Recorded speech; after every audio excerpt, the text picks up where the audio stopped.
So it's a long time no see, but today we're taking a look at the highest end gaming PC that kind of makes sense as of May 2024. So basically, once you go over that in terms of the price or the value, the performance that you're not getting will not be as high as you should be getting once you pay more. So yeah, $1,600 is a lot of money, but it will give you a great 1440p/4K experience. So press on that like button, subscribe, and without wasting any further ado, let's get to the parts. And the CPU, we're looking at the Ryzen 7 800X3D. Now I love this CPU, I actually have it and you can see B-roll of it right now. This is a $320 CPU, something like that, if you decided to get it from AliExpress. And I feel like you should, because you're saving on a lot of money, like a $30 to $40, which is needable of course. And yeah, you are getting the same performance. It's only take like a week for the CPU to arrive if you're in the US, and this is the fastest gaming CPU on the market right now. Pair it with something like a Peerless Assassin 120 and you're good to go, since this is not a really a CPU that requires really high-end cooling. As for the board, we're looking at the Gigabyte B650M DF3H. Now you can go with the Gaming X if you want to, but I don't feel like there is that big of a difference. But anyways, these two boards will be really good for the next gen Ryzen CPUs. It will hold them just fine. It's got solid VRMs, and yeah, you don't need anything over that. Now this is an all white-ish PC, so we're looking at a Team Group 32GB DDR5 6000 MHz RAM. Now the reason with that because 6000 with this CPU setup is kind of complementing.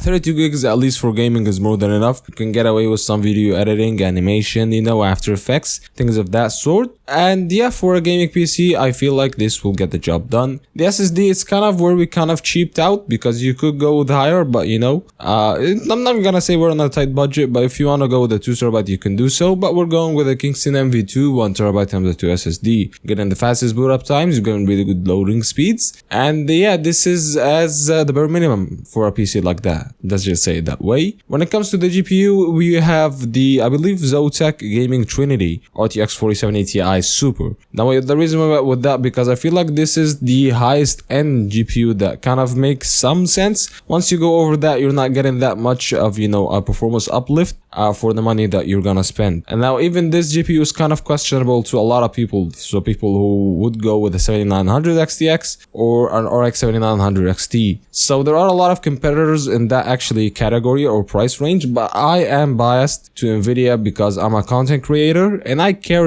that much about ray tracing, especially when this is a 16GB GPU, this is an $800 GPU. I feel like ray tracing should be a need here, and yeah, this will give you the same performance of the 7900 XT, a non-X, so the fact that you're only paying around $100 more kind of is okay in my opinion. The case, we're looking at the Lean Cool 216, and let me tell you, I haven't been keeping track of new cases, so if you got any suggestion, please leave it down in the comments. But as of that case, it's one of the best cases in terms of the looks, design, cable management, and what it can handle. It can handle a triple fan GPU just fine. While the power supply, I believe we're looking at the Thermaltake GF1 850 watt 80 plus gold rated power supply, fully modular. You can add a custom sleeved white cables, so you can make an all white gaming PC. And yeah, that's been it. If you like the video, press on that like button and stay tuned for the whole other PCs when it comes to different budgets. We're gonna flood you with the PC parts. I'll see you in the next one, and peace.